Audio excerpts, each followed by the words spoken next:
Hey everybody, welcome to another edition of The Other Side of Addiction. I'm your host, Al Richards. Co-host, Mr. J.D. Greenhall. Thanks, buddy, for being here. Green ouch. Green ouch? Yeah. I just say Greenhall because that's how it's spelled to me. Yeah.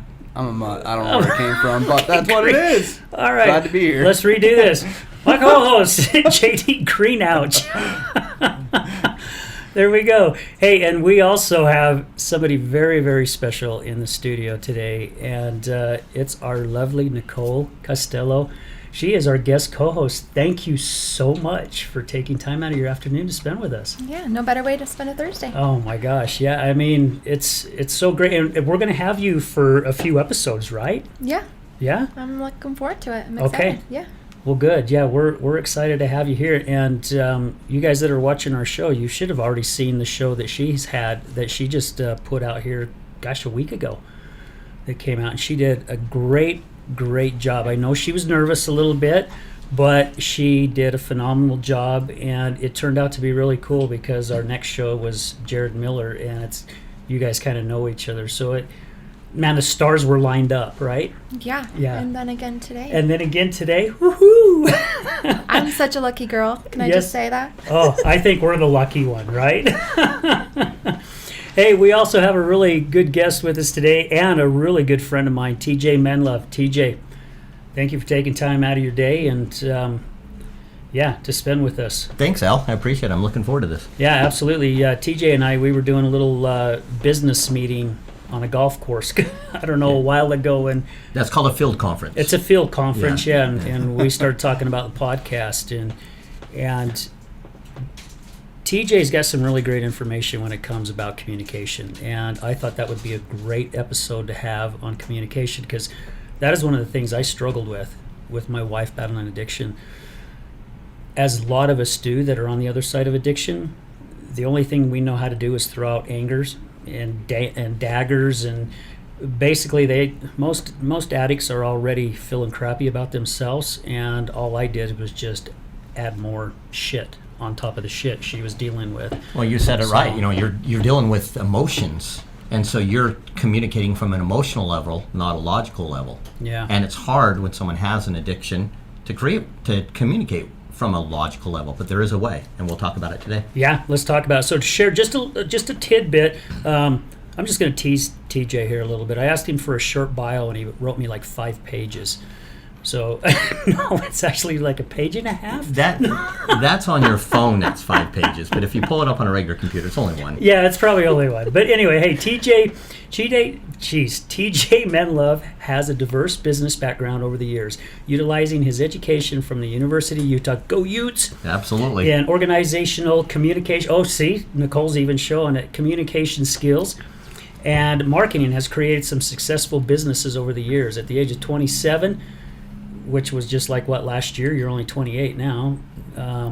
He has a senior VP for a financial consulting company, setting up his path of knowledge to create many companies over the years.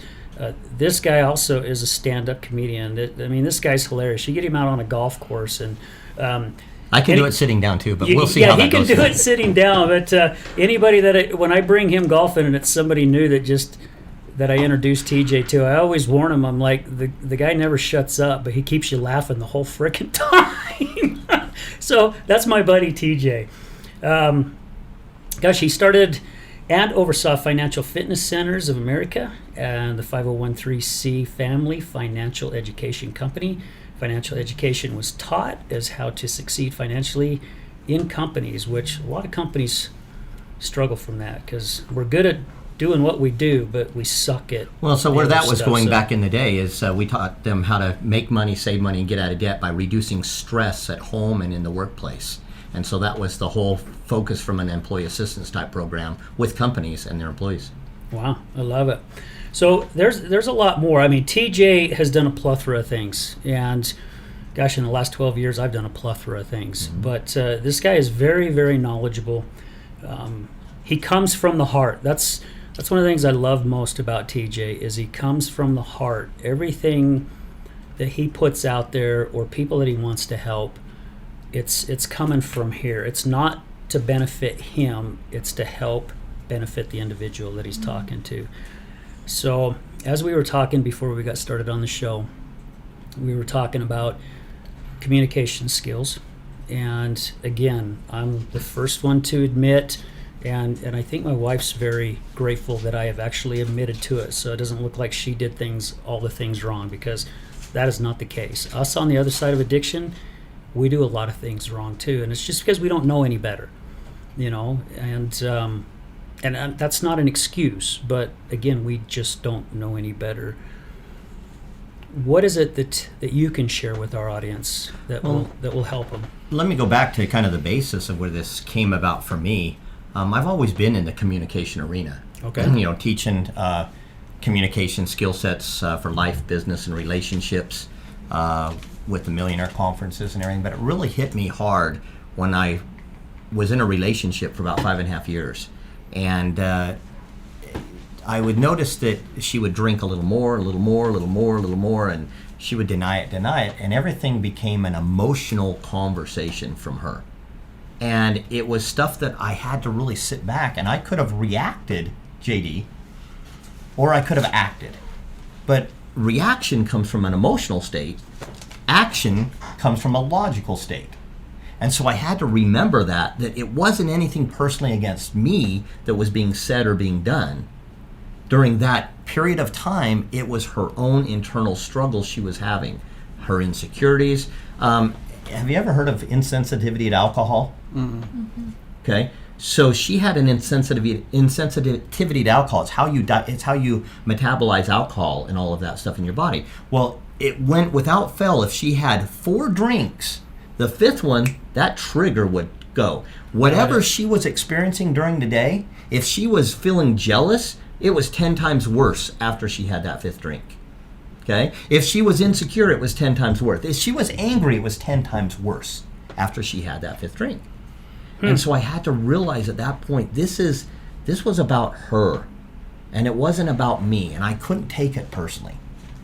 So at that point, I was kind of figuring things out in my life as to how do I help her, and I came out with an anchor statement I use to this day, and that is: seek to understand before you seek to be understood, react, judge, or speak.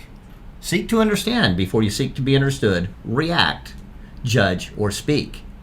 And I really had to ponder on that when I was thinking of that and go like, what does that mean? And that means I just need to do what God told me to do, and that is listen twice as much as I speak. You have 2 ears and 1 mouth. And so I really just needed to listen. Most people, Al, want to be heard. They want to feel safe, and they want to be understood as part of that being heard. Yeah. And that's kind of where this process started to come from. And it's great that you said that, because excuse me, we on the other side, we want to seek to understand, but we don't, and I think that's where we fall in the pit.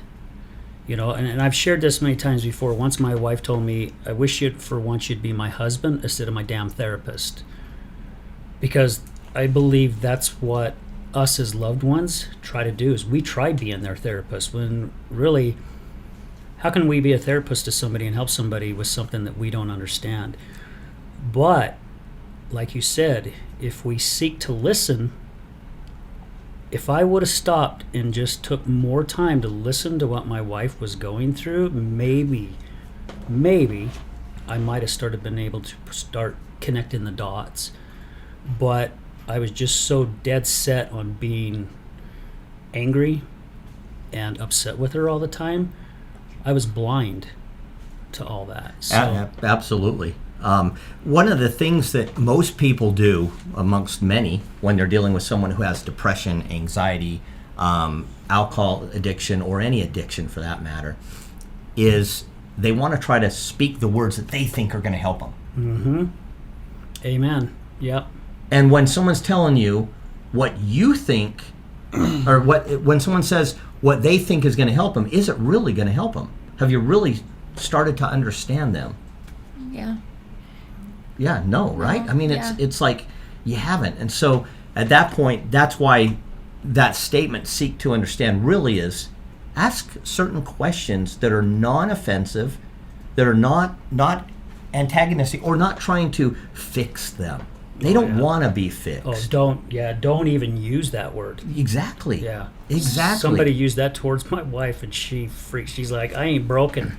I don't need fix. What, you think you're just going to pull out a tube of glue and put me back together? No.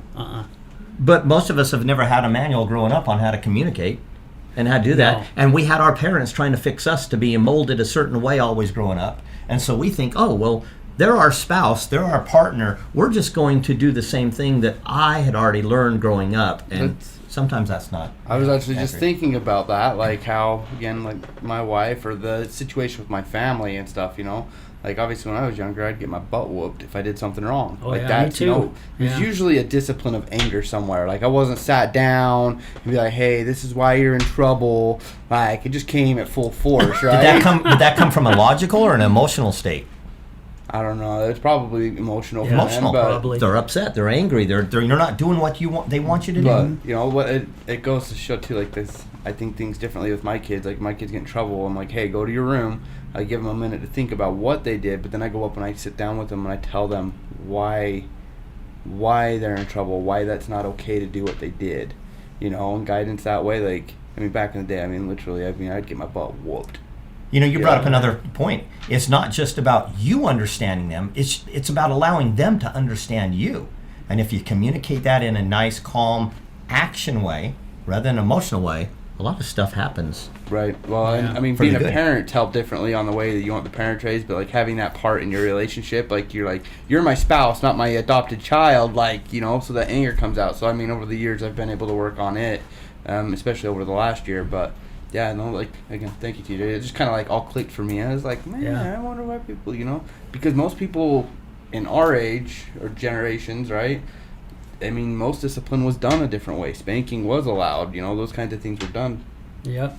And we react. We reacted the same way because that's the way we were brought up.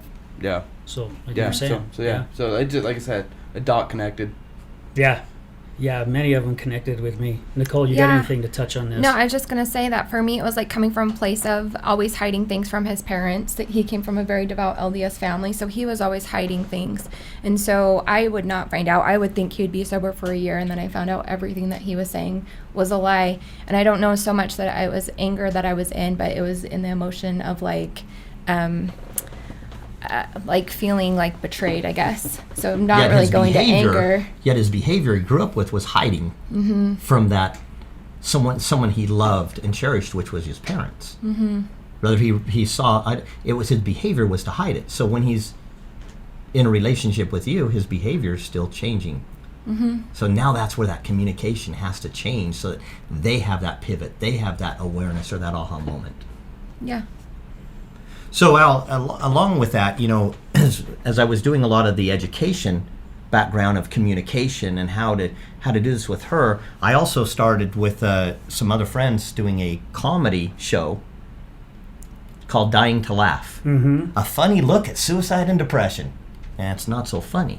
But what we found is if we could take someone to a pinnacle of making them laugh and reducing stress, then we could have a deep, dark conversation with them on stage with comedians who all suffer from depression and anxiety, and I'll tell you a lot of them have alcohol issues and drug issues, okay? And they do that because they're trying to hide certain things in their behavior, or they're things that they feel insecure about. But more importantly, we found that while we were doing that on the depression and anxiety side, there were certain questions we found, 5 of them mainly, that we could ask each comedian on what they needed to do, or what someone needed to do to make sure they were heard and understood.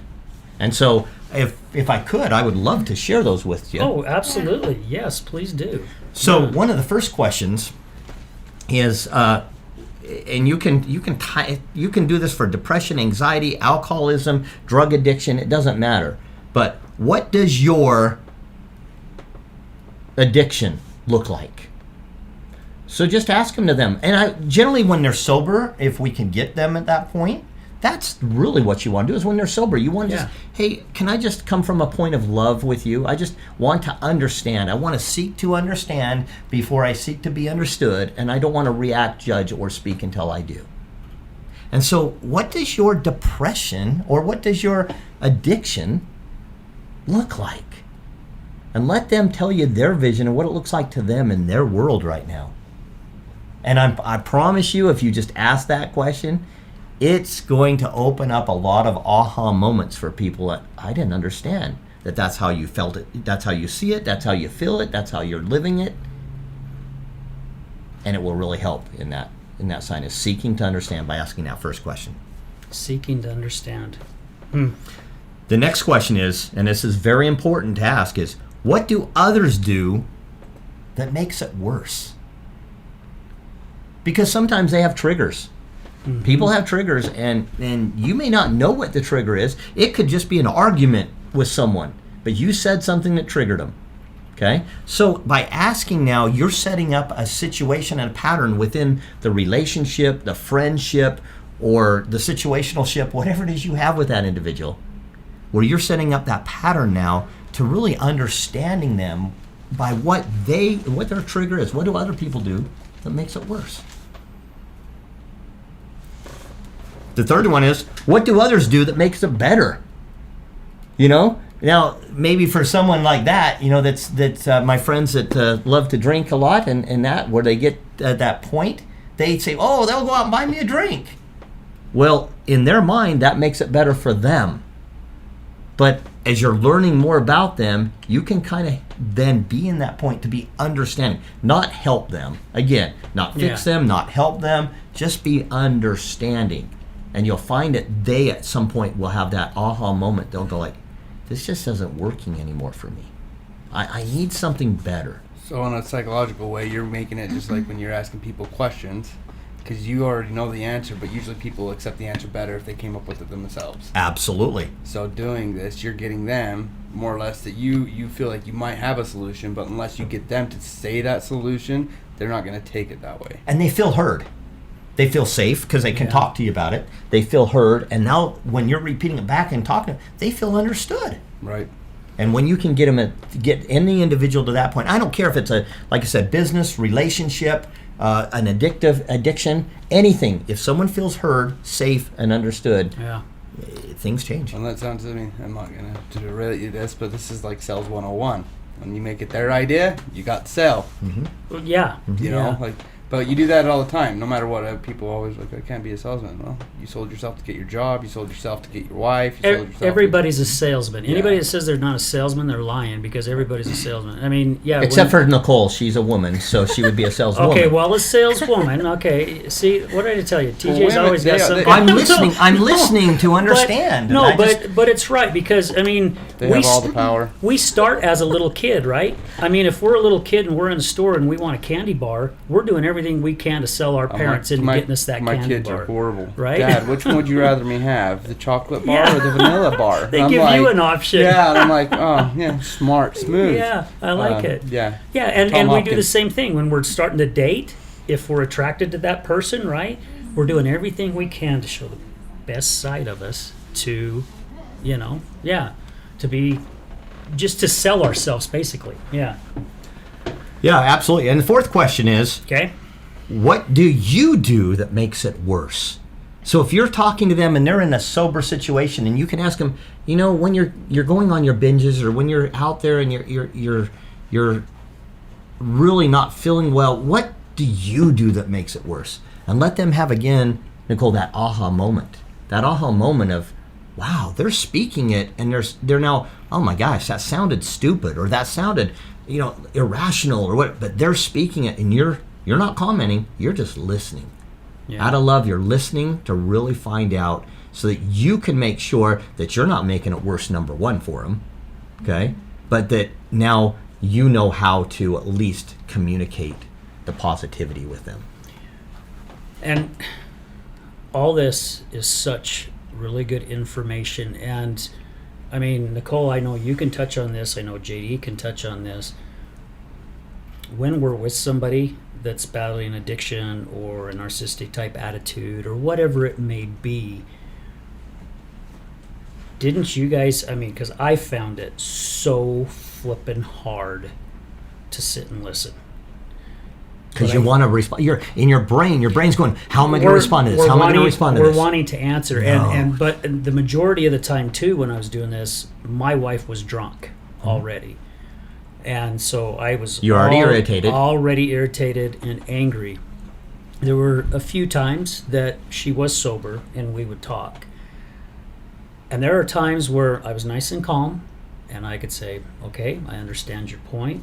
Okay, do I get it? No, I really don't get it. But I'm trying to understand where you're coming from. But I found it so hard because I would look back into the past and go, and I used to tell her all the time, I'm thinking, yeah, I'm going to give her a little slack and she's going to come back and kick me right back in the crotch. I'm going to drop to my knees again.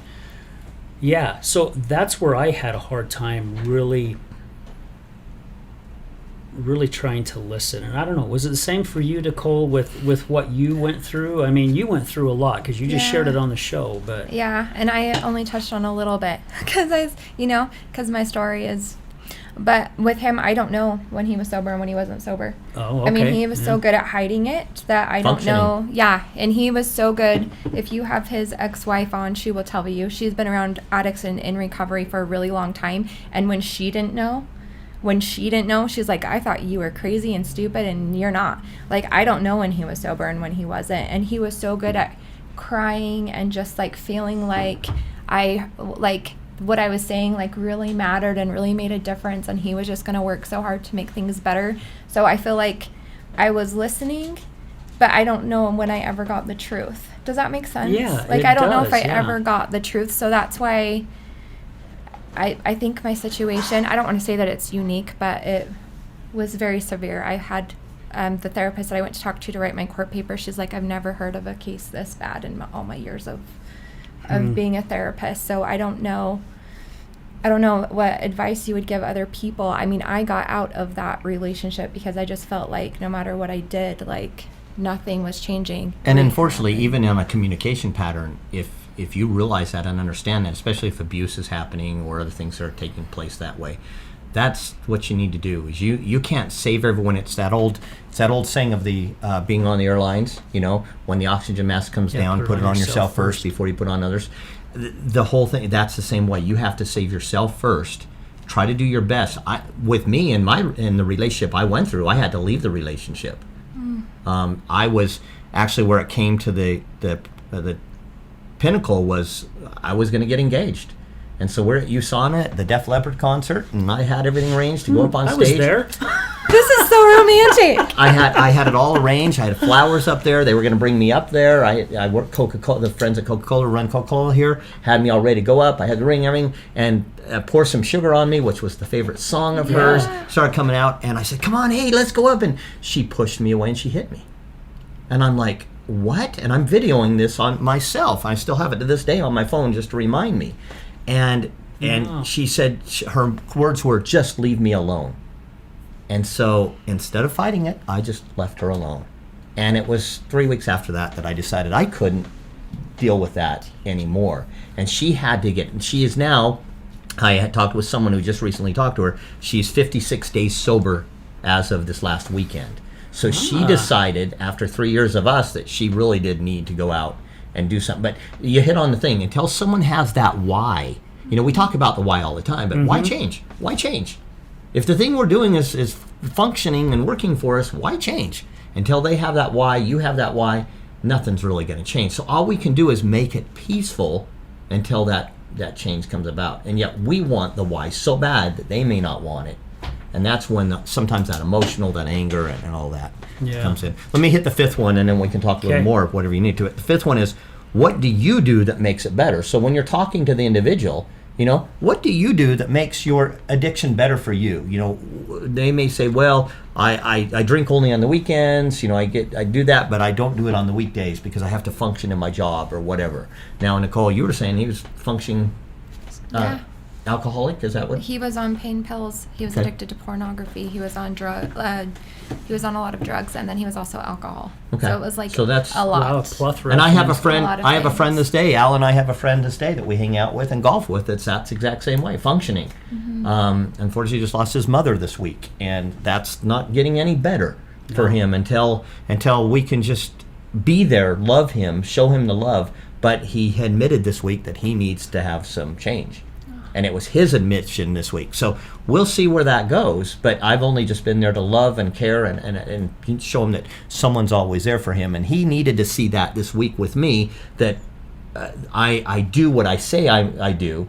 I'm a man of my word with actions, not just words.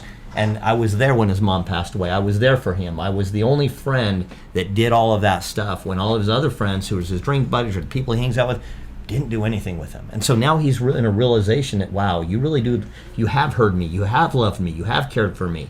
And sometimes that's what needs to happen and take place in a communication process. It's a body language, it's a behavior communication, not just words. Right. Oh, love it. Yeah, I do too. And again, all this is such great information, and And if it's I yeah. Go ahead. Ken, Go really ahead. quick, just what you're talking about and stuff, and going into suicide and depression actually reminds me. Yesterday was seeing a video and stuff, but a dad, his 12-year-old boy, committed suicide, right? And what led up to this is obviously we got a lot of crazy stuff going on in this world, but it was simply the communication, and that's where things went wrong. The kid got a monitor for like gaming and stuff, whatever, and it broke, and then parents were like, "Well, you're not getting another one." And then they finally talked to him and said, if you work around the house, do chores, whatever, you'll get another one. Well, his birthday was up in a few days, and he wanted a new controller for his game system or whatever. Well, he, again, lost his temper in his room and broke his monitor again. But that day before leading up to that event, because like the way things might have been communicated with him, dad and the son, and just how things were, the kid was out working with dad, working with grandpa. They were fixing the well and stuff at their house or whatever. Well, they went inside and stuff, and it was only like a 25-minute window. And it was only the dad, the daughter, and the son home. Well, in that moment, the son got on and was playing his video game, and because of him breaking the monitor, thinking that he ruined his birthday, and just like the way things had been communicated and the way that he precipitated it, he felt like there was no other way, that he was just going to get in trouble again, and he didn't want to deal with that pain, and that it would ruin his birthday, ruin other things. Anyways, hung himself. The daughter found him, and then the dad had to go in, and they couldn't revive him, and obviously feeling at this moment in time like that's a regret that child may have had. But again, it's not only on an impactful event of adults and what adults might be fighting on depression and suicide. It's rising right now amongst kids. And one of the things that you bring up in a parenting tip I'll share, because I've gone through it myself, but a therapist that told me this a while ago, is a lot of us, when we have children that we are disciplining, the first thing we take away is their phone.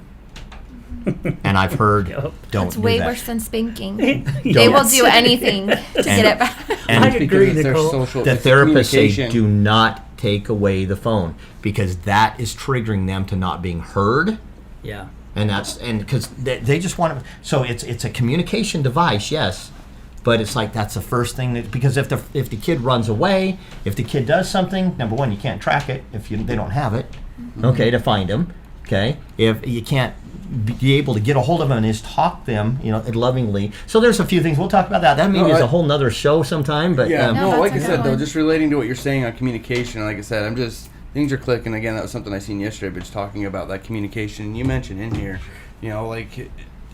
back in, you have the power of understanding, the power of being heard, the power of empathy, the power of words, being conscious of what you say, or how if you tell say. someone they're stupid, they're ugly, what are they going to Oh, feel? absolutely. They're gonna If you tell them feel- you love them, you appreciate them, you understand them, those words go Right. a long way. Right. Well, then actually having the power of empathy. That was one thing I was thinking. When I was reading that and just the things that we're talking about. But a lot of people lack the empathy.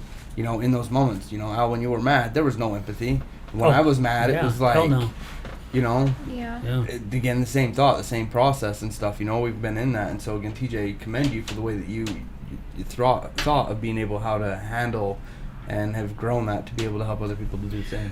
And with you saying that, so this is really good to touch with Nicole. So you're like one of the founding members of the League of Giants, and we had a couple of the Giants here in the studio Yes, just sir. yesterday. But that was brought up. I can't remember if it was Nick or Ryan that brought it up. But the Tribe of Giants is a platform where there's no judgment anywhere, You're gonna right? make me cry. Everybody can be heard. I Yeah. mean, you've shared things. I mean, we were talking about people who have been on the show and people who post things. We all want to be heard. But when we have somebody that's battling depression or addiction or whatever, it's like we close our frickin' ears and all we want to do is tell them our thoughts on what they, and again, this is a word, not you. How am I trying to say this without saying the word? Don't should on somebody, Oh, I love it. right? Yeah. Stop shoulding on people because you don't like people shoulding on you. You know, that's what I love about that platform. And am I not right that it's a place where people can go to be heard and not judged? Yeah. Yeah, and we've created it that way. I mean, when you have something that sacred, you protect it. So, I mean, there's a lot that goes into regulating what people say or how they approach other people so that everybody feels safe. But it's also not about just throwing out positivity. Like, it's literally somebody saying, this is how I feel, and you saying, okay, so what I'm hearing you saying is that you feel trapped or whatever. You just repeat the exact words back to them, and they say, oh my gosh, yes, exactly, right? Like, you're just repeating. It's definitely with coaching or sales, like, you're coaching someone through just saying, okay, Yeah. I hear what you're saying. And why is it so easy for us to do that for somebody else on a platform like that? But when, like you and I and JD, where we have a loved one that's battling addiction, where it's like that all gets thrown in the toilet and Because flushed, emotion steps in. you know, Yeah. yeah. Emotion steps in, and that's why I Yeah. keep saying, if we can remember to, and teach my children this all the time, you need to act and don't react. Act logically, don't react emotionally. Well, and we had Vanessa on the show here not too long. Matter of fact, her episode I think is coming out this coming week. But she says when you put love into everything, that other stuff can't exist. It doesn't. And that really got me thinking when she said that. I've got it written down because I'm like, oh my gosh, how freaking true is that? If I would have figured that out years ago with my wife, maybe it wouldn't have got as bad as it did. Maybe it could have. I don't know. But it probably would have made things a hell of a lot easier. You know, and that was just in my situation, because there are others like in a situation like what Nicole was in. That's a little different than my situation, but if you open up that love, how can pain and anger and deceit and fear, how can all that other stuff fit in it? It can't. You know, I'm not overly religious at this point, but going back and using the example that Jesus Christ had for us, you know, he didn't shit on people. No. He just loved them. Didn't matter who they were, he just loved them. And look at where that is today. Love is still that key. And Yeah. if we could just love in our communication process, that's the most thing. And sometimes words don't, JD, there are no words. You don't even really need words. It can even just be physical love, you know, a hug. A hug. You know, a high five for kids, just something that brings them to something that, wow, they were hurt, and you high five them. You know, there's things that really do Positive hit the synapses in the brain. Affirmations or reaffirming. You know. Yeah. Yeah. No, I get it. Like It was good that you brought the hug. So we were at an event earlier, Brad and I, and Brad, by the way, did a frickin' awesome presentation. I mean, he nailed it. But there was a gal there that I met years ago at Miller campus. I was waiting for something. She was waiting for something. We just started talking. And by the time we both went to our appointments, we were like friends. And she happened to be here at this event. She's like, ow, and she comes over and she gives me a hug. Now, most people, when they give a hug like this. Well, she gave me a hug the opposite way. And it took me a minute, but I'm like, I know why she did that. So presentation was done, lunch was done. We had to hurry and pack up to get here to the studio. I went over to go say goodbye to her. She comes over and she gives me a hug again. It's this same exact way. And I'm like, Heidi, I says, you do your hugs this way so our hearts touch. Yeah, I was going to say that. And she goes, yes. And I'm like, I flippin' knew it. You know, she goes, this is how strangers hug. But this is how people who care about one another hug. It's heartfelt. And I'm like, I knew that. I was taught that in a class, and I was starting to do it, and then I went back to my own way. But the hug was different. And some people may say out there in the audience, oh, bull crap. And you will remember it now, won't you? Oh, I will definitely remember it. You know, I mean, I could have bonked her in the forehead because I'm going this way, but she's going this way too. But, I mean, hugs are great. I love giving hugs. You know, I mean, I think that's, I don't know how to say it, but to me, hugs is like the best way of communicating with somebody. It's like a transfer of energy. Thank you, Yeah. Nicole. Yes, the transfer of energy. But feeling that heart to heart, that was different. I don't know how to explain it, but It makes sense. it was different. So, yeah. You know, there's a saying I have on my wall at home, and it says, energy is everything. Your thoughts begin it, your emotions amplify it, and your actions increases the momentum of it. What just happened to you is Yeah, that energy. that same energy. Yeah.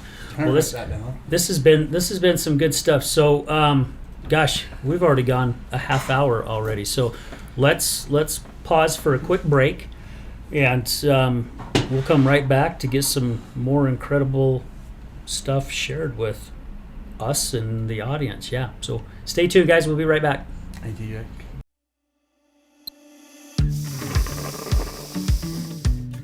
How do you start your morning? Start it with a cup of High Point coffee.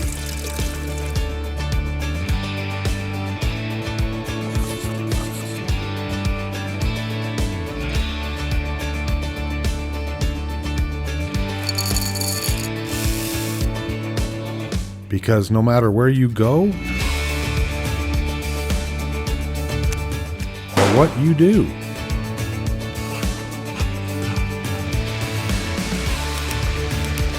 it's always better with coffee. High Point Coffee. What's your high point?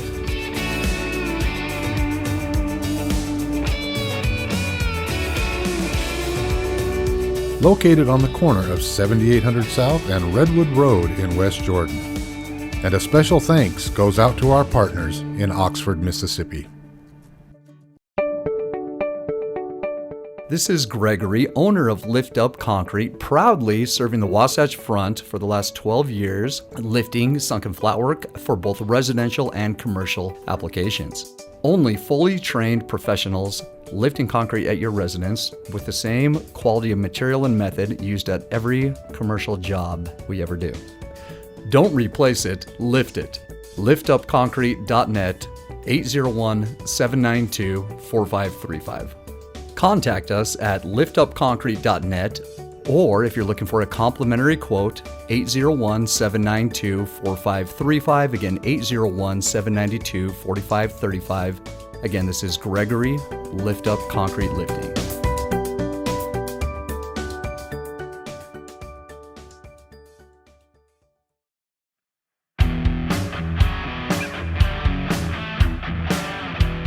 Hello, my friends. This is Brad Neufeld, and I want to thank you for tuning in to the Resilience Talk Network.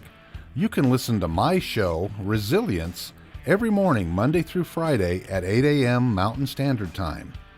On my show, we will be discussing what it takes for you to overcome the day-to-day challenges that all of us face in life, as well as some of the devastating ones that may lead us to feelings of hopelessness and despair. It's my goal to provide you with the tools and skills that you need to overcome anything that is thrown your way. To find out more about my show, visit our website at www.resiliencetalk.com. That's www.resiliencetalk.com. And as always, until we meet again, go for everything that you want in life and make it happen.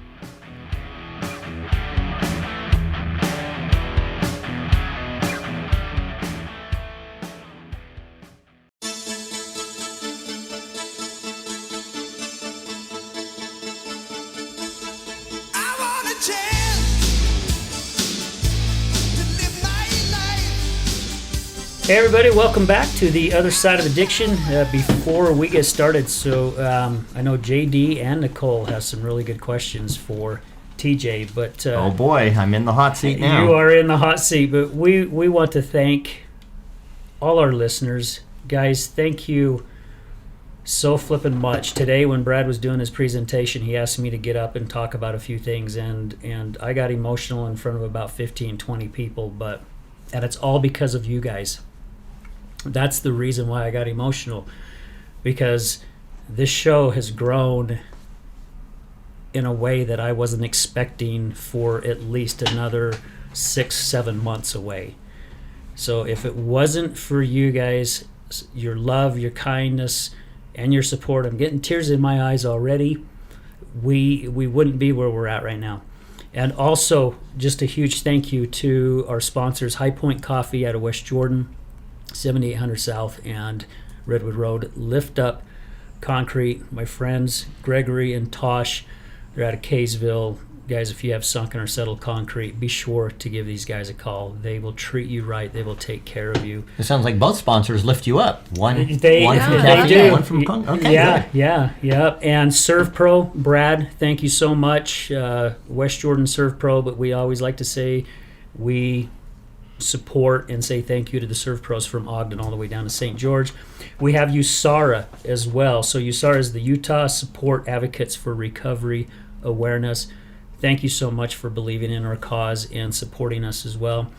Computer Hospital, my friends Letitia and Kevin. Good people. I mean, they are damn Good good people. Their service is absolutely amazing. Yeah. I mean, they'll do whatever they need to take care of And you. they're honest. Yeah. They're honest. I shared on another show that I was having issues with my old computer. I thought it was dead. Took it over to them.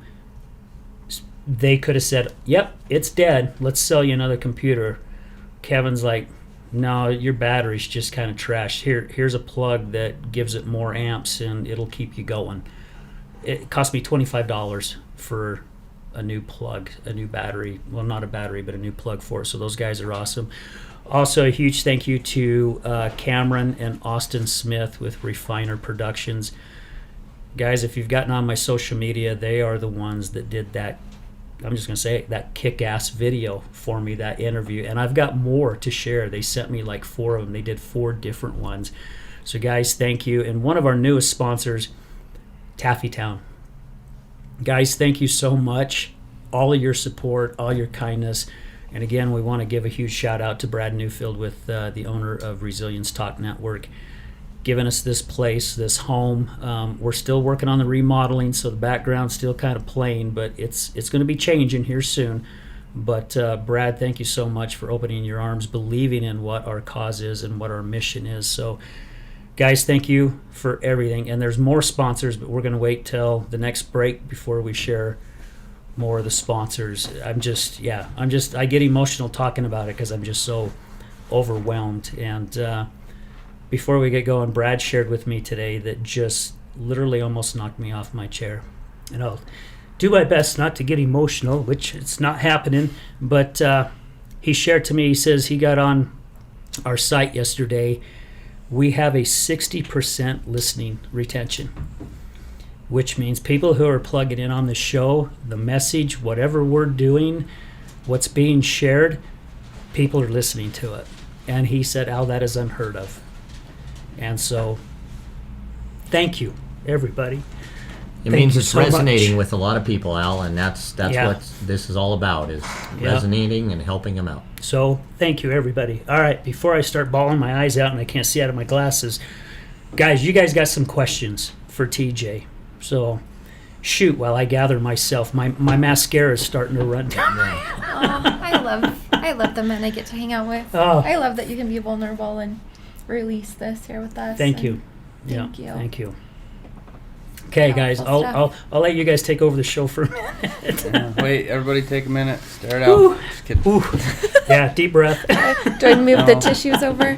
Like, And just really I quick have with them that, right if I next to me. can, I'll add to that really quick again for everybody that's listening. You know, again, Al, everything you've been through and what you've done to the reach out and putting the thought out there and creating this process, this vision. Again, I'm very grateful to be a part of it, and grateful to be a part to be able to help. And if all this does is save one person, in the end, it was worth it. Definitely worth it. So Yeah. I remember Thank a you. year ago, Al, talking about this when we were just talking, and it was the thought. And now it's to see where it is and to be on your show, Al.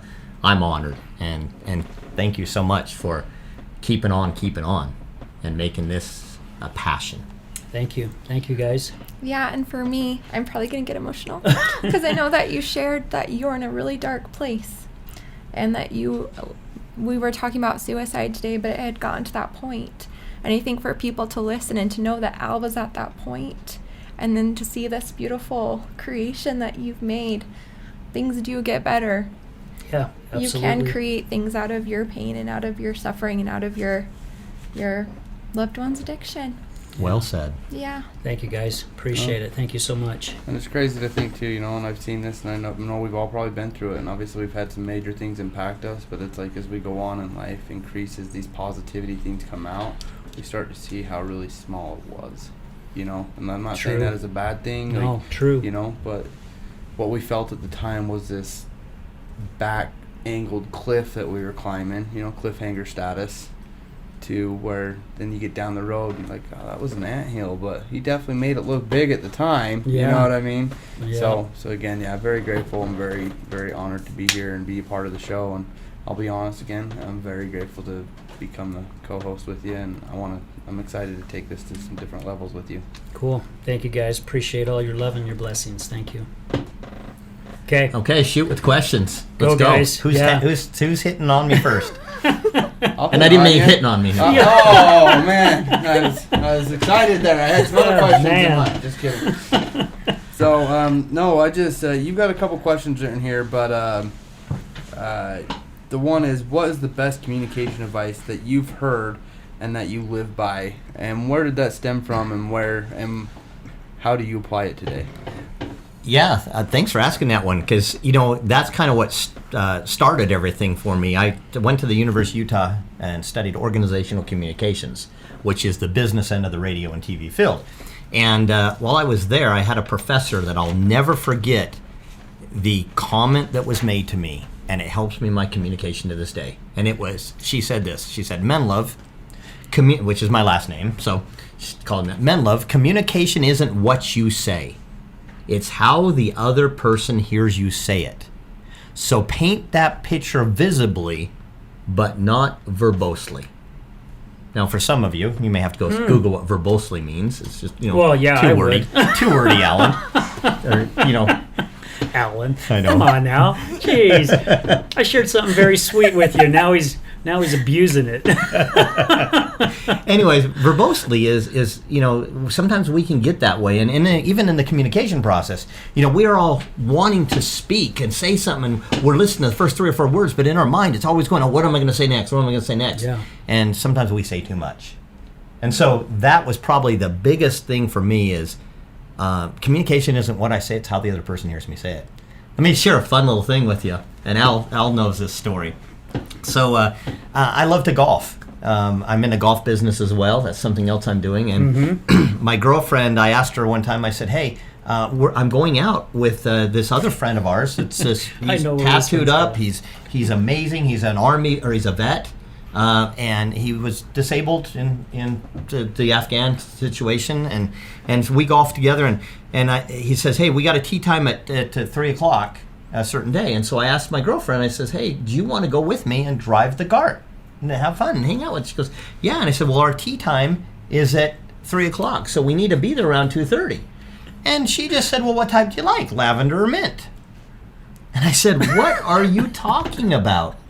And she goes, don't you guys go drink tea before you hit the ball? Isn't that why you call it a tea time? And I realized then that really hit me. I posted on my Facebook. Yes, and you social did. media. I realized that really was the communication. Communication isn't what you say, it's how the other person hears you say it. So paint that picture visibly. She took it from her perspective. She didn't know what it was, and now she knows differently. But anyways. Yeah, and so TJ and I, we've taken a little further. When we have a tea time, we actually take a pot of tea with us and hold up our pinkies with the little... No, we don't, but...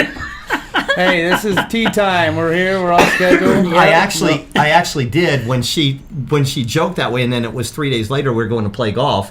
I went and bought a Walt Disney Mickey Mouse tea set, and this big burly guy with his tattoos is doing a tea thing on the first tee, and she took the pictures of us, and I posted that, and yeah. So that was probably the biggest thing for me in communication early on is when I talk or when I'm trying to communicate with someone, I need to make sure it's up to me to paint that picture of what I'm talking about, not assuming they're going to understand what I mean. Right. Nope. That's kind of the same thing in sales. Is like sometimes less is more, you know. And so I mean, I resonate that because that's most people. Just when you talk to new clients stuff, they usually don't hear what you said. They want to know a few things: who you are, why you're there, and what you're doing. You know. Yeah. But people will just go blah, blah, blah, blah, and they don't catch it. You know. I mean, I can tell you, I've studied this, but I've gone up on the door and I've dropped the F-bomb right out of the gate, and they didn't catch it. Just. You know, but it's because you got to have things that catch their attention, but it's like painting that picture, you know. I might be reciprocating it that way, and it's like having the argument with my wife, you know. I'm just straight up angry, and I'm hoping that whatever I'm saying, because it's so violent at that moment, is going through you and sticking in your head, yet it's causing more damage. So I'm going to help you with that right there, okay? And again, I use this when I meet with anyone, and it's that saying I created, that anchor. Mm-hmm. So whenever you're in a kind of that heated argument in a relationship or you're getting there, you better first start to understand. So say that to her. What's your wife's name? Tamara. Hey, Tamara, can I take a minute just for a second? I know we're both angry right now, but can I seek to understand before I really seek to be understood? And I don't want to react, judge, or speak until I do. And ask that permission, and you will find it will diffuse down. You'll start to get logical in your head with, why am I emotional? What is this? What was it? Maybe you misunderstood that whole thing. Ask that permission, go into that, and they'll appreciate it because now they're going to feel heard. And when they feel heard, you now get to feel heard. Yeah, no, and it doesn't have to be just with the addiction thing. It could be something, whatever, randomly that they're for some reason mad at, you know? Yeah. Well, communication that's an everyday thing for us. Yeah, I mean, exactly. for all of us. But you've gone home to your spouse or significant other, and they're in a bad mood and angry, and you're like, great. Yeah. Again, You know? seek to understand. That's Yeah. all it takes. Don't take it personally. Just oh man, hey, what went on today? What happened today? What are you going through today? What's stressing you out the most today?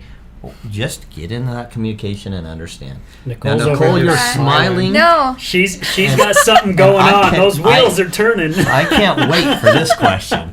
No, I was just going to say, I make my husband food when he has a bad day. I'm quiet, make him some food, sit it right there, go away, come back. When he's not, because I know with the addicts they talk about, and my husband's not, but I moved on from that guy, but hungry, angry, it's hungry, angry, tired. The hangry that all adds like together. they'll get to that, but that was what I was gonna ask you. So when you're in that emotion, because I'm a person like has to, okay, I want to go process this, and so that was the question I was gonna ask that you just coached JD on, was what do I say when I'm like, okay, I need time to go process, so then I can come back and have a conversation.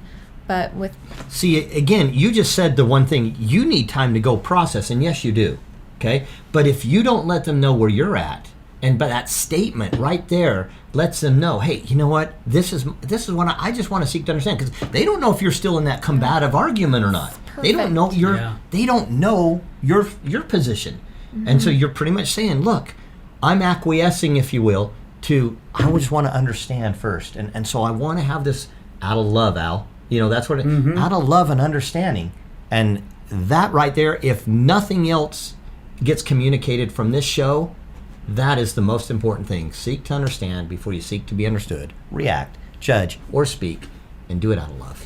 You know, and I think all of us have heard this growing up and things like that, but when you are in that situation where you're looking at you and your partner button heads, or anybody to where you're getting ready to butt heads, it's so good, and Nicole just shared it, just to step back and remove yourself away from that negative energy, just to kind of get yourself calmed down a little bit, because you will start thinking more rationally. I was reading a book once, and somebody used the analogy of a duck. He goes, one day, and he's writing this book, and he's like, one day he was at the park, he just needed a break. And the book had to do with like anger and different things like that. And he goes, he's sitting on a park bench next to this pond. And there's this duck just out there just enjoying his duck time, just swimming around. Well, this other duck comes in and starts attacking him. And he watches that duck that got attacked, jump out of the water, fly a little ways, land in the water, and he's like, they just start shaking their wings. And they shake it off, and they quack a few times, and then they just go about putting their head underwater, eating. And he realized that that duck was in like a panic just for a second. And as soon as he got away from it, he just shook everything off and just went about his business like nothing happened. And he goes, us as humans, we need to learn how to do that. We need to learn how to remove ourselves from that situation and just shake it off. And like you've been saying throughout this whole show, learn how to understand, instead of you trying to get out what you want to say. Figure out what they're trying to tell you. And I've been working on that a lot more with my wife, because my wife and I, at times we have this incredible communication, and then all of a sudden it just starts slipping back. And she's hard of hearing and has hearing aids, and sometimes she doesn't hear what I'm trying to say, and I get frustrated with that. It's like, no, I start getting frustrated about it. But if I would just sit back a little bit more and just go, okay, how can I get what I need to get to her? How can I communicate this with her in a better way, instead of getting so damn frustrated all the time? I just wrote down that key, what you just said. What Al just said is just duck it. Just duck it. Just duck it. Just duck it. Love it. Yeah. Yeah. Yeah, stick your head in the toilet, shake it off a little bit. I'm gonna coin that with you. Just duck it. Just duck it. All right, yeah. Yeah, I think too, though, what TJ was saying for my husband, there's like silence and violence. So for him, silence can be violence if he was raised in an environment where you don't talk about your feelings, and then I'm quiet and I don't explain to him, have that conversation of, what, this is important. This is an important conversation to have. However, I need some time to process, because I think some people, if they come from some abusive relationships where they can use silence as like a form of abuse. Mm-hmm. Does that make sense? Absolutely. Yes. Absolutely. Yeah. So I think I love that you said to be able to vocalize and say, I just need time to process, so that they're not in their head of Yeah. like, That I I'm really plotting want to to seek leave to or understand abandoning you. before I seek to be understood. I just need some time to process, and if you're open to it, we can come back and have this discussion. But let me just process. So then he doesn't think you're abandoning him, because abandonment and silence is a trigger for certain people too. Yeah. I'm That's glad she brought that beautiful. up. And now 'cause- they don't feel wanted, needed, or heard either. Yes, that's beautiful. Beautiful. Yeah. Because that's how I am. If I get upset with my wife, I'm one of the silent type. I'd rather just pull myself away, keep my mouth shut. And so many times that has started other issues, because how she's taken it, So I'm glad you brought that up, because I'm just that same way. I get that silent type, and she feels left out. She feels alone, not being heard.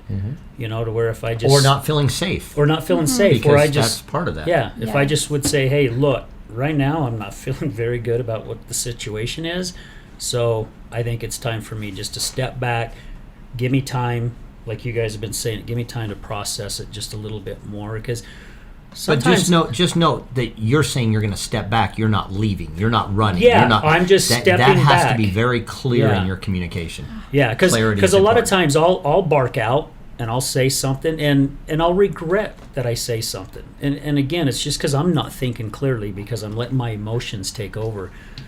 And then the next day will come around, and it's like all of a sudden this light bulb goes off, and I'm going, why the hell didn't I say this last night?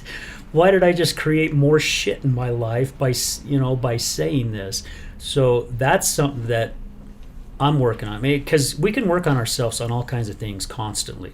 If some of our audience may disagree, but if you're not continuously working on yourself to become better, especially in a relationship, then I don't know what to tell you. But I'm constantly working on things to go, okay, how can I make this better? What are my faults? Not her faults. What are my faults that I know is triggering her. How can I step back and make things easier? You know, and the time of communication is also important too. If they're in an inebriated state, they're in a heightened state, there's something like that, you know, just saying that same statement, because they may not even remember it. Some people black out, you know, when they get angry during that period of time. Again, that sensitivity to alcohol. You know, when I was with the girlfriend that I had, you know, I was in the club business, ran some clubs here locally, and so we'd hang out, you know, there, and that's where people would buy her drinks because they knew me. So they're just out getting her drinks all the time.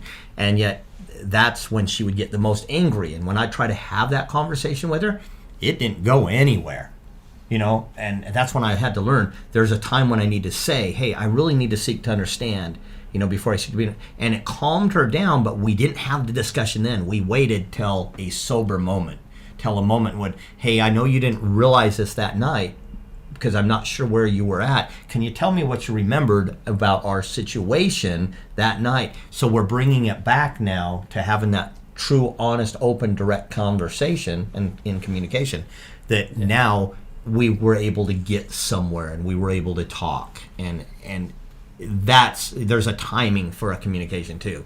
But again, with her, if I would have just ran off and wanted to be silent or ran off and did something, she would have felt abandoned, and that would just heightened her the whole situation. Well, and you said a great key. So for those who are listening to this, and I'm sure every single person in this room can vouch for this, but do not attempt to argue with anybody that's under the influence of alcohol or drugs or anything.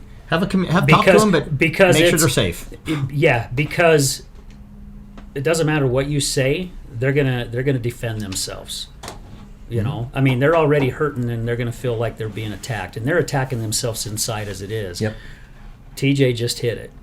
Wait, the timing is great, and I know this 100% because I tried that shit for 7 years, and not once did it ever work out the way I wanted it to work out. It didn't. So take that advice. That definition of insanity, doing the same thing over and over again, expecting different results. Yeah, well, it was Groundhog Day. I was living in Groundhog Day, basically. Yeah. Anyways, any other questions, Judy? Yeah. I don't know. He's over there looking at his phone. He's got something coming up. Well, Nicole, did you get your question out? Well, the timing was the other question that I had, was the timing. But in a situation like mine, I didn't know when the sober moment was, so I thought like we had the in-depth conversation, and I feel like I was like the one who loved so much that it was like enabling, where, you know, he's crying and I'm comforting him about what's going on, not coming from a space of anger. You know what I mean? Like playing off of. So I don't even know with. That's why we have TJ here. Yeah, that would be a very complicated situation. I Yes. would say that even from my standpoint, that would be very complicated. And if they're never in a sober situation, you're right. That's the best thing for you to do is what actually you did. Take care of yourself first. Make sure you have that self-love. We hear that all the time, but you know, make sure that self-love, appreciation, all that stuff of yourself, and then help them where you can. And when you can't, you can't.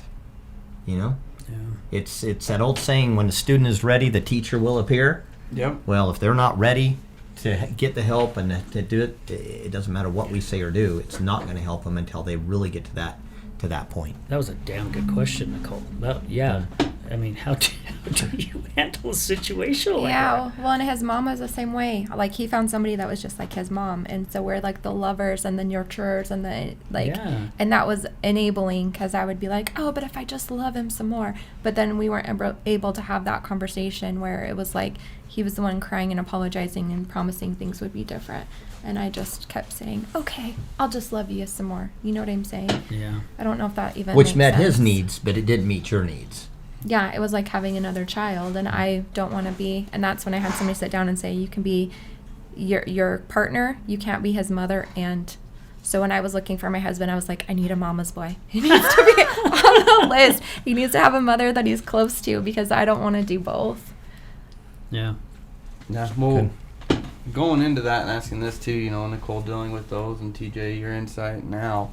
Like, this is something I've dealt with before, but like, you bring something up or you do talk about it, right? And it's like, hey, you feel like the problem's been solved, and obviously you're on the other side of it if you're dealing with somebody that may have an issue, and it's like things are better for a week or whatever, and then something will happen and trigger where it gets brought back up again, and that person will act like, oh, well, that happened a long time ago, and you're like, no, that was 7 days ago.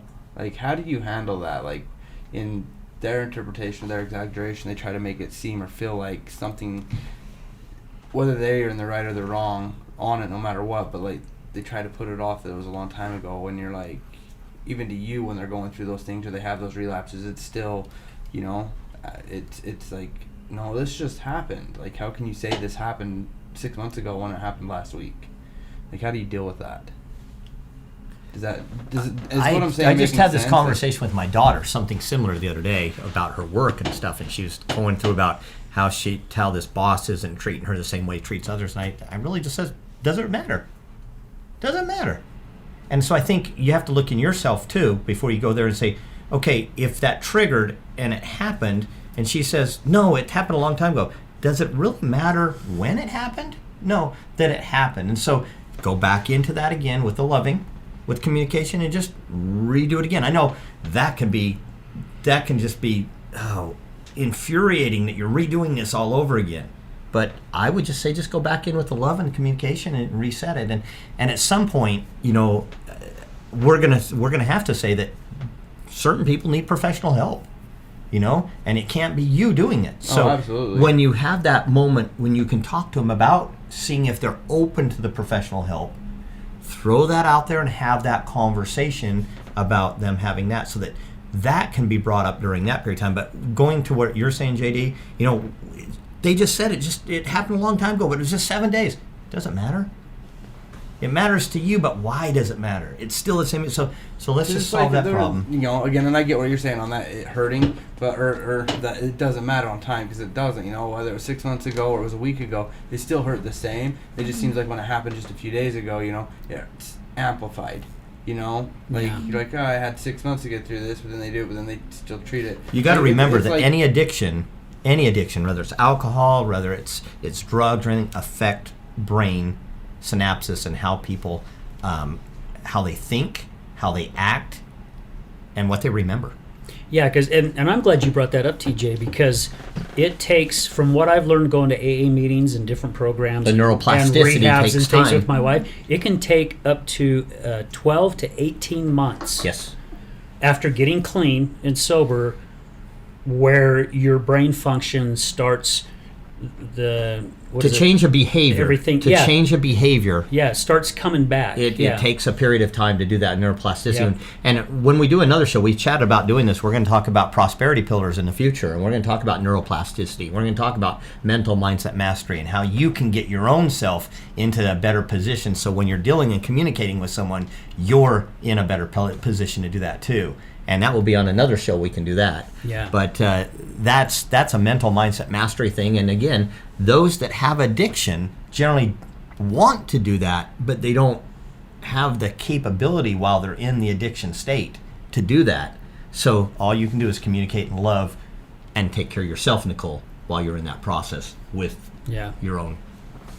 Yeah, and you really have to start training your mind. For us that's on the other side, we really have to start retraining ourselves, because you said it, is it really that big of a deal? I mean, seriously? I mean, I've watched my parents argue once. They went to Seattle or something, and my sister took them to a kangaroo park, and my mom said the baby kangaroo stays in the pouch for a certain amount of time, and I remember Dad saying, bullshit! This is what it is. And she's like, no, it isn't. And they sat there for 20 frickin' minutes arguing about a kangaroo and a kangaroo pouch. And I'm thinking, really, who gives a shit? But I have found myself doing the same damn thing with something that's so minute. So, like, you know, when my first daughter was born, I mean, I could not deal with her touching the coffee table glass because I had to clean it. You know, and now I have grandkids, and when the grandkids were over, and they're just little babies, and they're slobbering all over everything and spitting up all over everything, and I'm like, it's okay. It's okay. You know, why was it okay now when it wasn't okay then? And it's because I've learned your maturity. It's no big frickin' deal. And we have communication maturity too. Yeah. You have immature communication, and you have mature communication. So yeah. Yeah. Yeah. So what about a lot of the time situations would be like blaming, making me feel crazy. Like I would see like I thought he was using and, oh, you're crazy. And Oh, good point. like making it feel like I was literally going insane. Like what you were saying he was doing or how you felt. like, yeah. Like it's she's all the in your one that head. had the Like problem. I was like I would be like, well, the pill, like, the pills are gone, and he's like, how would you accuse me of this, and turns everything around to make it. Well, like, that's a very good point, and that's where it comes up to. The other thing is making sure you take care of yourself first. Make sure you know who you are, and make sure you have the mental mindset mastery. Make sure you have. We'll talk about prosperity pillars, future. But I Yeah. create my life. I surround myself with people that are positive. There's things like that we'll talk about, but that you know that's not you. So you have to not get emotional and defensive on it. Yeah. Which love you would that. do, Mm-hmm. but you have to remember who you are and that you've already done the work within on yourself. And so that while they're going through their thing, you're doing your work and making sure you're solid and stable. So when that comes up, it shouldn't matter. You should just know, they're not in the right mind. Yeah, love Good- it. good I point, love huh? this advice from TJ. That was a great That's brilliant. question, Nicole. Yeah. That was a really good question. Yeah, well, I've 'cause been there. They'll Yeah. protect The the bottle's addiction, down. right? I can see it. What? They go put Or water it's in watered it. down. I don't understand cotton. This Yeah. it's not 5%. It's not this. You know what I mean? Yeah. So Yeah. Yeah, I love that advice. And sometimes it's easier said than done. But Yeah. I've worked through it on myself, and I had to do that myself. It's like the arguments would come and start, but it's like I just wouldn't let them fuel. I just do what I'm sharing here, and it's like, and I found that they would go argue with someone else because they wanted to have their story be heard. They wanted to have their story play out the way that they envisioned it in their mind. Yeah. But I wasn't dealing with it. So Well, and Beautiful. sometimes they'll so, and I've shared this before. Back in my teens and my early 20s, I had an extremely bad temper. Matter of fact, we talked about it on the show yesterday. I mean, drop of a pin, man. I was coming at you. I was putting my fist through walls or kicking things or throwing things, and kind of like when you broke that golf club. I didn't break any Let's hear golf this club. Okay, story. all right. I He's- was just. Yeah, he's. I may have thrown my golf clubs in a pond, but I didn't know. Okay, I'm all right, just joking that I didn't break anything. No, Can I but drive the cart next yeah, time? you can drive the cart next time. Will you bring the video camera too, please? Definitely. But the person that I was in a relationship at the time, when I finally got to the point that I realized I needed help, I needed therapy because I did not want to be that type of person. My therapist told me, it's like, do you fish? And I'm like, yeah. And she goes, have you ever jigged? And I'm like, no, I really haven't jigged, but I know what you're talking about. She goes, you set the hook and you let your line go down and you bring it up so far and then you just sit there and you go like that. Well, it's not the bait that the fish it's the irritation. It irritates the fish, so that's why they attack it. And she goes, that's exactly what your wife's doing to you. She's over there doing this. That's a good analogy. Doing this, and then you finally get so irritated, you attack it, and then once you attack, she's like, aha! I got you! And I'm like, damn, I never thought of it that way. So she would purposely bait that hook and jig it until so she had something she could put on top of me, so it wasn't on her. Now it's on you because, see, I just proved it. It's on you. Yeah, deflection is a big Yeah. thing in I've always- communication. I've always called that red button that says "Do not touch." Yeah. Do not touch. It's like hot. Oh, yeah, that's hot. Yeah. No, I always like going in that moment. Me and my wife, we have a moment to talk about it, But I'm like, it's that jig analogy. I like that analogy better, but in the aspect of, I'm like, I don't know what it is, but like when you're going down that path, like you're like, Yeah. Yeah. like yeah. So. Yeah. Hey, guys, this has been some good stuff. We're going to stop for another quick break, but we will be right back to wrap this thing up. Thank you. Hi, this is Tamara K. Anderson, and I want to share something special with you. When our son Nathan was diagnosed with autism, I felt like the life we had expected for him was ripped away, and with it, my own heart shattered as well.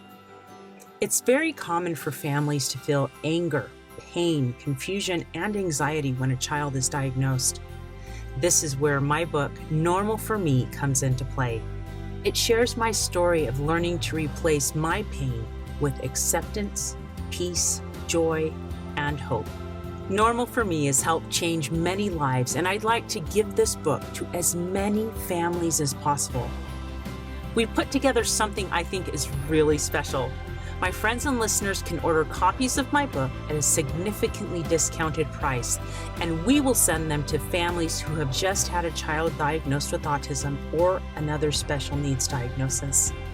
We will put your name inside the cover so they will know someone out there loves them and wants to help. I will also sign each copy. You can order as little as one or as many as hundreds to be shared with others. So go to my website, tamarakanderson.com, and visit the store section for more information and to place your order. You can bless the lives of many families by sending them hope, love, and peace. Check it out today at tamarakanderson.com and help me spread hope to the world.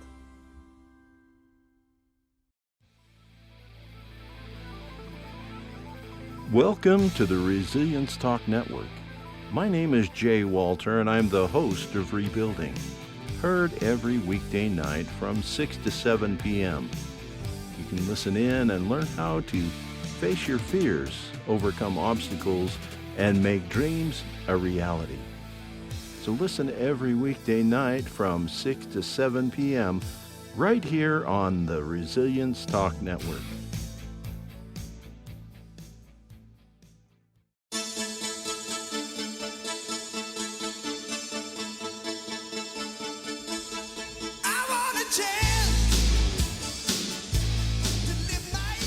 Hey everybody, welcome back to the other side of addiction. Holy cow, man, this has been a phenomenal show, and yes, I say that after every break because it's true. They're all phenomenal.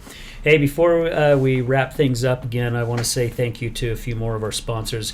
My good buddy Troy Huddle with I Am Power Ninja Real Estate. Thank you, Troy, for supporting us. Greatly appreciated. Troy is the one that sponsored the videos that I had done with Refiner Productions. So, Troy, thank you. Also, my friend TJ McLeland with Fitness Realty. And also, I met a beautiful young lady at a networking group a little over a month ago, Tatiana Rose. She is with Advanced Business Books. They do bookkeeping. And I shared my story with her, and a couple weeks after that, we ended up meeting High Point Coffee and having some coffee, and she also helped pay for some of the production with this. She's like, I love your message. I love what you're doing. And these women keep making me cry. She handed me a check, and I was just like, oh my gosh, just so grateful and thankful for everybody. It's just an edification of what you're doing, Al, and with these sponsors. I mean, sponsors are needed and they're appreciated, and I love how you give that attitude of gratitude for them. Yeah, because again, we couldn't do it without them, and again, we couldn't do it without Brad and Resilience Talk Network. So everybody, again, thank you. I don't know, I hope you guys aren't getting sick of my thank yous, because they're just going to continue to go, because I am so appreciative and so grateful for everybody. So all right, let's wrap this show up. But I believe JD has some more questions, and Nicole may even have some more questions for TJ, so shoot, guys. So I'm just going off of questions that you put in here, but and I know you've covered this a little bit, but how do you personally connect with others, and why is it so important to you? Okay, now you're getting into my childhood. Connection has always really been important to me, and I think it came about from my childhood. I kind of grew up in the South, as I said. People said, "Oh, the South, where are you from?" I say, Southern California. That ain't the South, they say. I said, well, it's not the North, bless your heart. And if you're from the South, you'll know what that means. But growing up in a middle income family in Southern California, I kind of never really felt wanted, appreciated, needed. And I wanted to make sure that everyone I met felt that way, that they were wanted, needed, and appreciated by me. And that just kind of evolved now into the connection. One of the things I shared with you, JD, is we have an app out there called YPC, Your Personal Connection. And it's about connecting businesses, professionals, all in one social media app to help them get more business and referral business and everything like that. Well, that kind of came about from my desire to just help people connect. And someone said to me, I thought I knew everyone around the area, but you're like the mayor. No, you're the governor of Utah. And I didn't even grow up here. But I know a lot of people because I have that desire to connect with them. And how I do it is truly going back to that communication thing. When I sit down with someone in the networking and the connection business that's called one-to-ones or one-on-ones or whatever, when I sit down, the first thing I ever say to them is, hey, before we start, I've got something I work on in communication, and that is I want to seek to understand before I seek to be understood, react, judge, or speak. So tell me a little about you and what you do. And like you say in sales, JD, they're telling me all about the things I need to know to connect with them, to help them, to help them experience a different... build that rapport. That's building rapport. Mm-hmm. And so that's, for connection, that's really why I do it, is I really truly want to help someone. You always want to do the giver's gain, where I'm giving, so I can gain. I haven't found that I've gained a lot monetarily, but I've gained a lot in relationships and connections and love and appreciation of, I can go almost anywhere and I'll hear the word Menlove and I'll look over and it's like, they haven't given me money, but that connection, it drives me. It's a thriving for me. That's how it is down in my community and stuff, even being in my industry, but I'm very well connected to Payson and just the people and relationships with the mayor, the Board of Education, stuff like that. So I get it. Like, it's good to fill, but it's like to build that rapport from a genuine side of things instead of like, oh, if I do this for you, what will it do for me? Yeah, because that'll never get you. I mean, no. Nicole and I kind of met that way. We were at an Herbalife convention out by the airport, and I mean, we didn't talk very long, but the short period of time that we talked, I felt like we made this connection, and now here we are. What was that, like 4, 5, or 6 years later, something like that? Here we are sitting in a studio doing a podcast together. Yeah, and as soon as I came in the door, TJ made me feel that connection with him. Just like, oh, Nicole, we know each other. And I was like, we do know each other. Like, it was just, he just made me feel like connection with him in a very short period of time. Yeah. As soon as I walked in the door, it was just like, I'll remember this moment, like the hug. Yeah. I'll remember this forever. And that truly comes from authenticity and genuine, real, from the heart, realness. Yeah. Oh man, really if for those of you that are, and I don't think most everybody that listens to this, I know they're all the same way, like we are here, but I know when someone's faking it.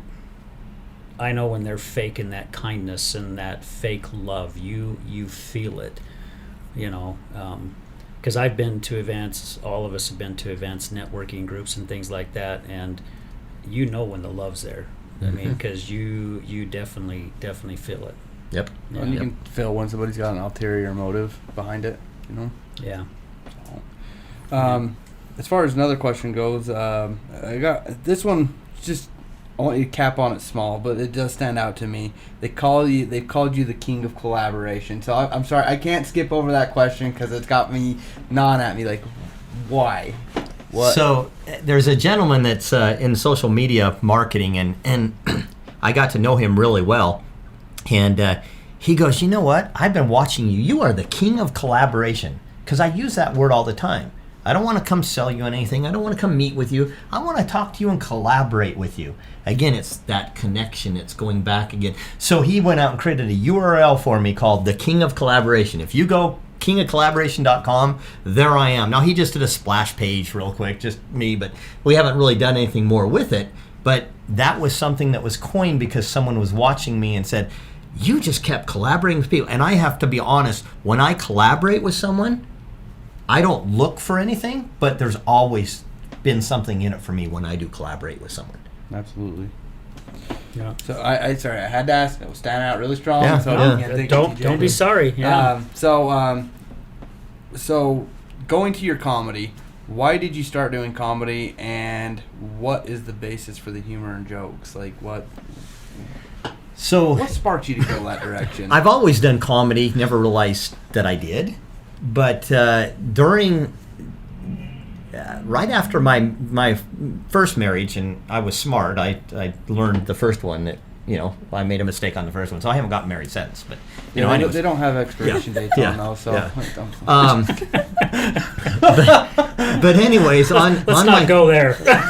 Hey, I looked once. They did not print it on there. Okay, all right. On my comedy, it's really is. I found that when I was being fun and funny with people and connecting with them, it was reducing stress for them. And by me reducing stress for them, it got to that authenticity. It got to that realness. I mean, I had some amazing conversations with people after some comedy that I never knew really what would come about it. Now, where my comedy comes from is from listening to people. It goes along with this communication thing. I'll listen to someone and then I'll take a word that they say, kind of like you said, I'll just duck it. It's like, just say duck it. It's like, oh, that'd be okay. That could be funny, Yeah. But this girlfriend I was talking about that had the addiction issue too, I'll never forget. And this is real life stuff that happens. We were in Las Vegas and she says, hey babe, I need to go to Walmart and get a file for my hill. It's drying out. And I said, what? She goes, I need to go to Walmart and get a petty egg, or whatever they're called. Mm-hmm. And I said, what are you talking about? She goes, babe, I just need to go to Walmart and get a pedophile, okay? A pedophile? And I went, well, I know we'll find one there, so let's get in the car and go. So that's kind of my humor. And then I'll never forget that, and this humor comes from real life, people, conversation, right? She called me up crying one day. She lived in Logan, so this is a long-distance relationship for 5.5 years, back and forth to Logan. She called me up crying, says, so they're going to give me contacts. They said, finally, I need to have contacts. I said, okay. And she goes, I need to get bifocals in them. I said, okay, so what? She goes, well, my sight's deteriorating. I said, okay, do me a favor. Make sure you don't ask them for the AccuView ones. Make sure you ask them for the my point of view ones, so you can start seeing my point of view. And she goes, you make something funny for everything. I said, well, then let me ask one last question. If you have to get bifocals, did they talk about, does that change your sexual orientation? Because I think that could be fun. So a lot of my comedy comes from life, communication, things that people say. Or like in real life. And I find myself to do that quite a bit, dealing with, I was talking to Al about a situation going on with a specific friend. I'm not going to go into detail of it, but it's like it's still a very serious matter and needs some serious help with what's going on. But I try to find that moment, that light, that moment, to have that, make it somewhat humorous, make them laugh. Like, I do it all the time. Like, sometimes it pisses people off, like, why can't you be serious? And I'm like, I get that too. I am dead serious. I am dead serious. Yeah. But, I want to make this tender on the heart in the aspect of, like, it needs to be taken serious, but we can make light of the moment, because I don't want us to be, darkness is a bad place to be, and so, no, I do. It's like one of the ones I do, and I have shared this, we do the suicide and depression thing, and I use this in the show. But my daughter called me. She had moved to Jackson Hole, Wyoming. She had this little dog named Jackson. She didn't know she was moving to Jackson Hole. She moved out this little dog named Jackson, little 8-9 months old dog. Puppy took it up there. And one day she called me, and she's crying, just hysterically. I couldn't understand a word she said. Now, keep in mind that the week before, she called me and said she might be pregnant. She had missed her period. Just some guy that she had sex with, and she was really upset. She's all emotional, and so here I didn't know if she's crying to tell me she's pregnant or what. She's just crying and everything. And so she said, Dad, Jackson, I left him off the leash, and he ran in the road, and he got hit. And I said, oh, sweetie, I'm so sorry. Can I ask you a serious question? She goes, yeah, what? I said, do you think he did it on purpose? She goes, you mean like doggy suicide? And I said, I don't know. You answer that to me. And she laughed after a while. And she goes, only you, Dad, only you. A week later, she called me on the phone and said, Dad, I appreciate you. I appreciate your humor. It took me over that moment there, because you know what? I think you're right. I think he did it on purpose, because I was so emotional he couldn't deal with me anymore. And so we have the fun, but you're right. You can make light of things, but you need to know when the proper time to do that. Right. And I try to do that, and I knew I could do that with my daughter. But Right. now I use that in the show, because that is something that's Oh, we were funny. using that yesterday. Yeah. Huh. Oh yeah. Yeah. Yeah. Well, one part about being a good comedian is the timing, right? Absolutely. It's all timing. A good lover too. That's A important. good too. lover, yeah. Yeah. Yeah. And coming I'll back, teach you that too later on. If you yeah, never mind. Yeah. Anyway, I don't think so he so wrote glad I this- get to be in the middle that's of on this another show. conversation. I'm coming back Hey, for that come back to show. that one. That one starts at midnight. Yeah, midnight I want to tonight. hear TJ's midnight voice. Twilight after midnight. And we will be doing this at home in our own bedrooms. But anyways, So- did somebody else? Did you have? Well, I another- was just did you gonna have a question? say. No, I was gonna say. So the dark humor. My brother, military guy, and 9/11's coming up. But 9/11 happens. I'm on bed with my son, and my sister-in-law. Her grandpa passed away, and so they're all really upset. And my brother says, "This is just like your grandpa. He didn't want to wait in line to get into heaven." So it was like funny but cute at the same time, and it just Yeah. totally shifted the energy. Everybody started laughing, and they're like, "Oh, that was like him." And I'll ask permission Wow. when I do my comedy. I'll ask permission, is it too soon? And they'll say, what? So I'm out golfing with Byron Casper, Billy Casper's son, yesterday, and he's telling me how Johnny Miller, doesn't really golf that much anymore. They're good friends with him, but he hurt his hip and his knee, and, he just doesn't get around anymore. And I said, well, but he always wanted to strive to be the best. I said, is it too soon? He goes, what do you mean? I said, well, isn't that like Tiger Woods now? He's hurt his hip and his knee, and he always wanted to try to be the best. And he laughed. He goes, no, it's not too soon. So, you have to know when to have that humor. No, it makes me think of my grandpa. He makes me laugh. I mean, he was older age when he died. I'm not going to go too far detail, but my grandma just passed away. It was a couple days, right? And he wrote this song about his pockets jingling with money, all of a sudden. But I remember him just sitting there, and he was he had some change in his pocket. He's like, you hear that? Because it's just me now.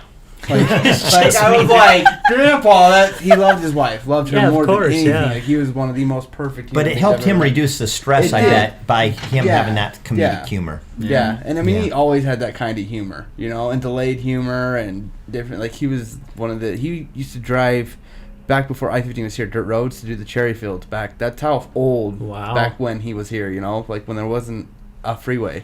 And so, but yeah, it just made me think. Just that dark humor, you gotta have it. Life's short, and that's what I always tell people too. Life's short. You gotta laugh. You gotta have fun. We're all in moments and stuff, and the chaos going around us. If we can't find our moments to laugh, then what are we doing? Yeah, I'm gonna have to work on the timing because I've tried that with my wife, and I usually get, "Don't frickin' push me. I'm not feeling it right now." It's like, Yeah, she said that to me too once, but not in the same way. I know. yeah. Don't you call me his Don't you wife. call me. Don't you call me his woman. Yeah, she did that to you once. Yeah. I said, when you were a woman, let's go. Don't you call me his woman. We were invited to a party over at TJ's place, and TJ called me once, and I guess she could hear it over the phone. He's like, "Is your woman coming?" And, oh my gosh, you don't say that to my wife. That's disrespectful for her, And as soon as we got to TJ's house, she went right up to TJ. "I got a bone to pick with you. Don't you ever call me woman or So something I like said, that." let me seek to understand before you seek to be understood, react, judge, or speak.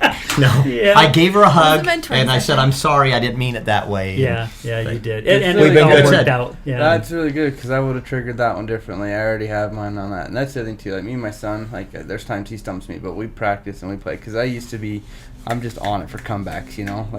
Don't play the burn bridge because I can play it for a long time. I'll burn yours. And my son's extremely good at it. Some of the stuff flies out of his mouth. I'm like, you're only 13 years old. You probably should hold that one back.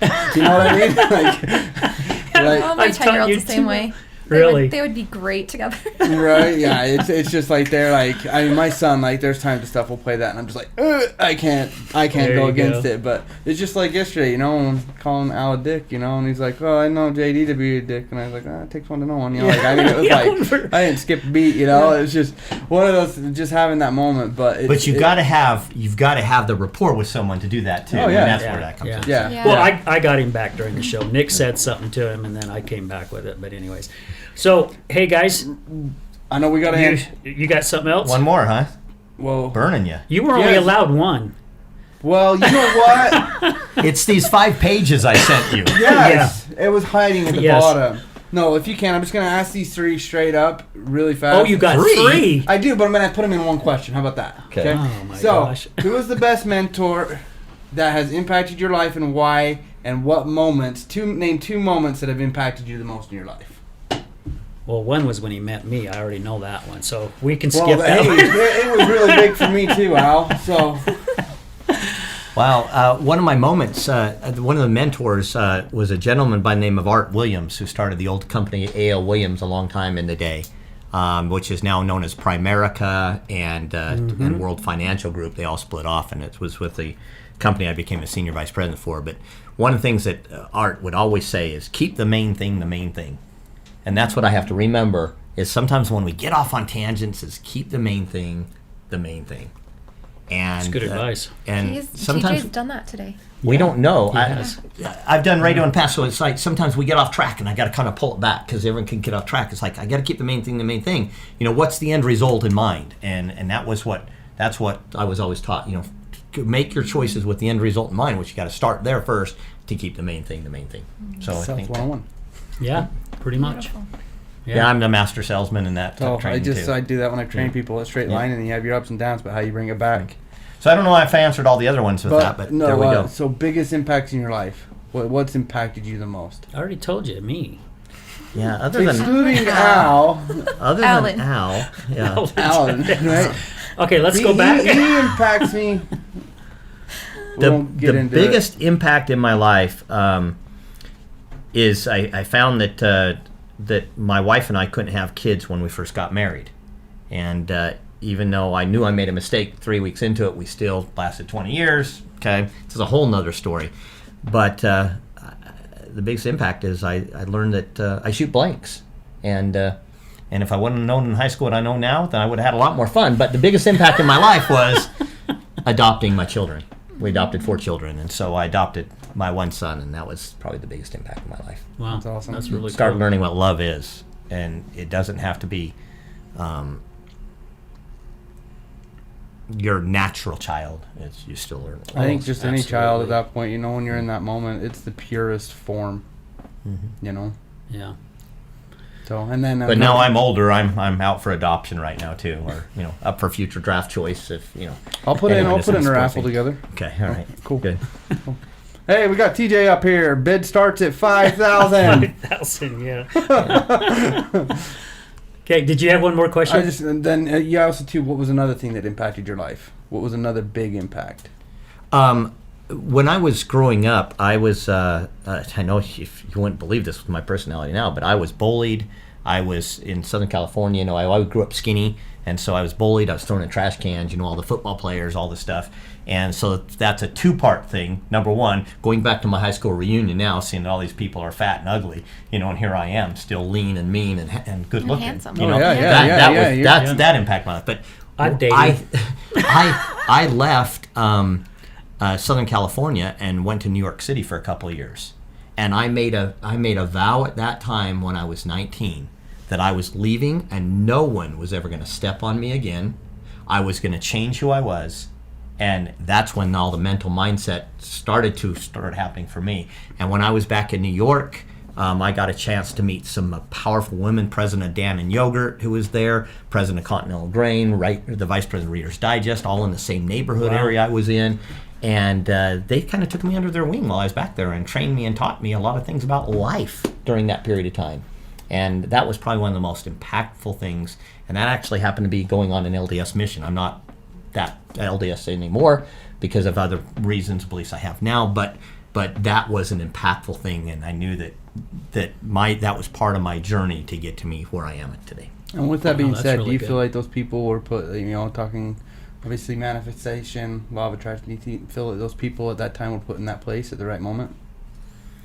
Oh, absolutely. I think that me putting it out there, as we'll talk about the prosperity pillars. And the first one is I create my life, and I take personal responsibility. Those are the things I was putting out to back then, and yeah, Visioning. yeah. I'm a big believer in visualization and making it happen. I love it. We'll talk about Good that on stuff. another show, Al, when we're Yeah. ready for that. Yeah, we'll definitely have you back. And we'll So- have my business partner, George Wright, the third. George Wright is the one that helped put a lot of this together when we kind of pulled it together. We actually have the Daily Mastermind app. Anyone can go download the Daily Mastermind app. The cool thing about it is, yes, there's podcasts on there about everything every day, about certain things for mental mindset mastery, but there's also helps and free ebooks and free things on the Daily Mastermind. And it is free, so go use it, because we need something daily, especially someone who deal with someone who's in addiction or someone who is in addiction. Everyone needs those daily things to remind them of positivity with all the negativity going on. We need that. And so Amen. Well, guys, what a great show. I mean, this was awesome. Great questions today, JD and Nicole. I mean, you guys had some really, really good questions for TJ, I and just rewrote. yeah, you're your right. Just kidding. your answers. I mean, this is so helpful, and that's what I also love about doing these podcasts. And Nicole touched base on it earlier. What we get to learn from one another. I mean, it's priceless. I mean, it really is. It's stuff that can help all of us. well, I'm honored to be here, and I'm single thankful day. for being here. I came for a couple reasons: the steak and shrimp dinner with the massage that was promised to me. So I'm not Al's sure your who's man. doing that. Al's your man. I already Is that the told. midnight show? I already told Brad. That's the midnight show. Yeah. No, that's the warm up. That's the before. You know that The saying, well, prelude. at least buy me dinner first. Yeah, that's it. That's it. Well, guys, thank you again. TJ, is there anything else you want to share before we go? I mean, if somebody wanted to reach out to you, or you just shared this app, I mean, is there something else that you would like to share before we sign off here? No, not really. I think I've Okay. got it. I mean, I think they can reach out to me through your podcast show and Yeah, send me absolutely. emails, Absolutely. and we can do that. Happy to help wherever I can. Obviously, that's probably one of my weaknesses, being an empath as well. It's you got to know when to give the help, but I offer, and then if I can help, I'm happy to help anyone understand more about communications, understand more about mental mindset mastery, and really getting yourself in a position where you can thrive. Okay. No, we appreciate it. Yeah. And with that being said, guys, again, if you know somebody that needs to hear this message, that you can see that it impacting somebody else's life, please make sure to share it and hit that like and subscribe button. And again, thank you all for being here so much. Again, very blessed and very grateful Yeah. and thankful. And Nicole, as being our guest co-host, is there something that, I mean, would you like to let people know about your Purple coaching? I mean, you're doing some amazing things too and helping so many people. If somebody was needing your help, I mean, do you feel comfortable sharing how they can contact you? So at Purple Door Coaching on Instagram, and then the Purple Door Coaching on Facebook. Also, please come join a tribe of giants. We are impacting 100 million lives, and we need as many giants as we can. We need your stories. We need your strengths. TJ, it's very apparent how much hard work you have put into yourself, and I really appreciate the dedication, the hard work that you have put in to be a contribution to so many. So I just want to say that, and TJ is part of a tribe of giants as well. So there's a lot of stories, a lot of people there. So Purple Door Coaching on Facebook, Instagram, and then come find a tribe of giants. We need you. Yeah. And I'll back it up with the Tribe of Giants. I mean, when you invited me to come onto the Tribe of Giants, I think at that time there was only 300 or 400. Now there's like 4,000. And this has been, it was just like a year November of last year. So it has really grown, and it's growing because of what the Tribe of Giants is doing and the people that are on it. So I'll back that up, and I'll back up even Nicole with her Purple Coaching. I mean, this gal's been through a lot. She's shared it on a podcast. She shared a little bit of it today. This girl can help you. She has a lot to offer. And one thing, when people are going through things, I mean, and some of you may disagree with this, but I have a hard time with somebody saying they're a life coach when they're 23 years old. I do too. Because they haven't really lived a life. But people who have gone through stuff, like everybody in this room and other guests that we have and people on the Tribe of Giants, to me, it's just like somebody coming to me like my wife and telling me about addiction, I've not had an addiction. I don't have a clue what she's talking about. But somebody that has an addiction, if she talks to them about addiction, they get it. People like Nicole, who's gone through things, and people that come to her that's going through the same type of things, those are the type of people that you want to connect with, because they know exactly what you're going through. They know those feelings. So yeah, reach out to Nicole, reach out to TJ. Again, guys, thank you for being here. And I don't do this. I don't think I've ever done this on a show, but I'm going to ask something from our audience.